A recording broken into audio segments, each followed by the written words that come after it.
Motorola comes swinging into the budget smartphone market with the Moto G31. At 8,995 pesos, it comes with great quality of life features, an OLED screen perfect for watching content, and a competent chipset. But the question is, can this phone compete in this price range? What is up, guys? My name is Anton, and today we are going to be taking a look at the Moto G31. So first, let's take a look at what is in the box. Now, Motorola gives us an easier time with opening the box, so props to them for that. Now we get the device first. This is the Moto G31, and it comes with a case pre-installed para safety first, I guess. Now we also get in the box the SIM ejector tool, a 10-watt charger, of course, kasama rin ang USB-C charging cable, and surprisingly, we also get a free set of earphones. Now, this has the AirPod design, so it's a hard plastic, wala siyang silicone na pumapasok sa tenga mo. So kung kasya sa sayo, good. Kung hindi siya kasya, edi better luck next time. So this is the Moto G31 device itself, and it has that pre-installed case, so let's take that off first. So now we can jump into the design. As you can see, this phone does have a pearlescent sheen to it. Medyo purple, medyo blue, depende sa ilaw. And you can see in the back the triple camera setup and the rear mounted fingerprint sensor, which is the best placement for the fingerprint sensor. I will die on this hill. My opinion is correct. On the right-hand side, we have all the buttons, the power button, volume rockers, and a dedicated Google Assistant button. Now, on the left-hand side, we also have the SIM tray. Hybrid siya, so pwede siya dual SIM or one SIM and expandable micro SD storage up to 1 terabyte. You can also see the rubber gasket because this also has a water repellent design. Wala siyang IP rating, kaya okay ka lang basta wag mo lublubin sa tubig. Now, on the top, we have a 3.5mm jack and the first microphone. The second microphone is at the bottom with the USB-C port and the single bottom firing speaker. Now, for the screen, we are getting a 6.4-inch Full HD Plus OLED screen capped at 60 Hz. So it's not the best for scrolling, but I don't have any complaints when it comes to streaming content where refresh rate really does not matter, and that 6.4-inch OLED screen can really shine. So on to the performance. The Moto G31 is running Motorola's MyUX skin on top of Android 11. Now, it also has a lot of great quality of life features like the peek feature from the always-on display, where you can get quick notifications without having to open your device. And we also have great motion-based features like the double chop to turn on your flashlight and the double twist to open your camera. Now, that's nice to see in an entry-level device, and I really wish they'd bring those features up to the mid-range and even flagship devices because it's just too convenient. Now, just like many other skins, MyUX makes it really easy to change system themes, and they also have a very wide library of wallpapers to choose from. Now, in terms of audio, we do have digital tuning from Dolby Atmos, where it can automatically EQ your sounds for music or even movies.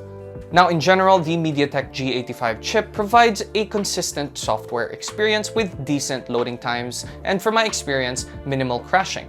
Now, there is some slight lag when performing multiple tasks in the background, though this could be throttled by the 4GB of RAM on this device. And for the benchmark scores, I'll just flash them over here.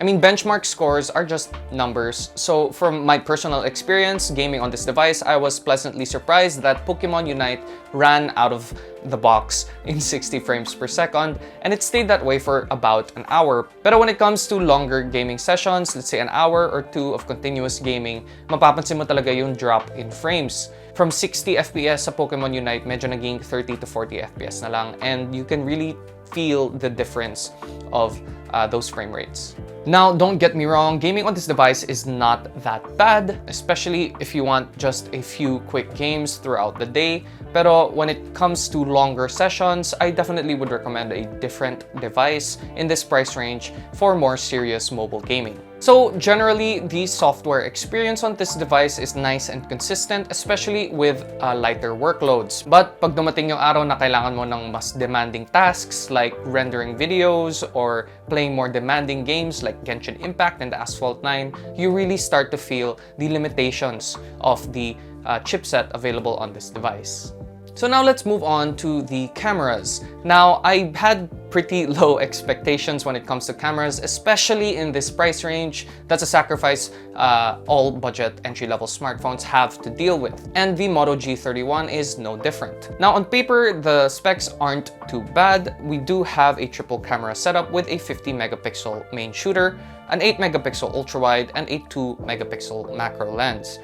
Now, the main shooter is the best shooter out of the three, taking more detailed shots compared to the other two. The 50 megapixel main shooter definitely shines with close-up subjects with great lighting, but the moment the subject moves a bit farther away from the camera, it does dip in quality quite drastically.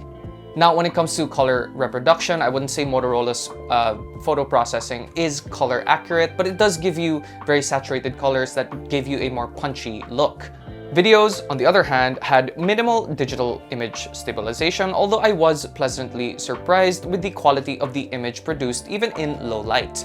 Though overall, cameras are not the strong suit of this device, but it is useful enough that you can take quick, simple shots for those punchy, saturated colors that you can totally share on your social media. Now, the Moto G31 does come with a 5000 milliamp hour battery that is paired with the relatively power-efficient MediaTek G85 and a 60Hz OLED screen, so you can expect battery life to be pretty decent on this device. PCMark rated the battery life to last around 13 hours and 17 minutes with a light workload. But with my testing and lots of Pokemon Unite, I did find that battery life was more realistically 7 hours. Now, the 10-watt charger that comes in the box does not complement the 5000 milliamp hour battery, as it does take around 2 hours and 40 minutes to completely charge from zero. So there is no quick charging or fast charging of any kind on this device, so I definitely recommend plugging in your device before you head to bed so you wake up with a full battery. So that is the Moto G31, a very well-rounded device, jack of all trades, master of none kind of phone. So I would definitely recommend this device if you are looking for an entry-level smartphone. Now, the Moto G31 is missing quite a few modern features like a high refresh screen and faster charging, but what I think Motorola totally excels in is that great software experience. My UX is quite close to stock Android, so that is big props from me. And those motion-based gestures are features that I wish all mid-range and flagship devices had. So once again, that is the Motorola G31, a phone you can get for 8,995 pesos. So what do you guys think? Do you think Motorola is competitive in this price range with the Moto G31? Let me know what you guys think in the comments. Now, don't forget to leave a like, a sub, and make sure to hit that notification bell button to stay updated with the next video here at Unbox. Once again, my name is Anton, and I'll see you next time.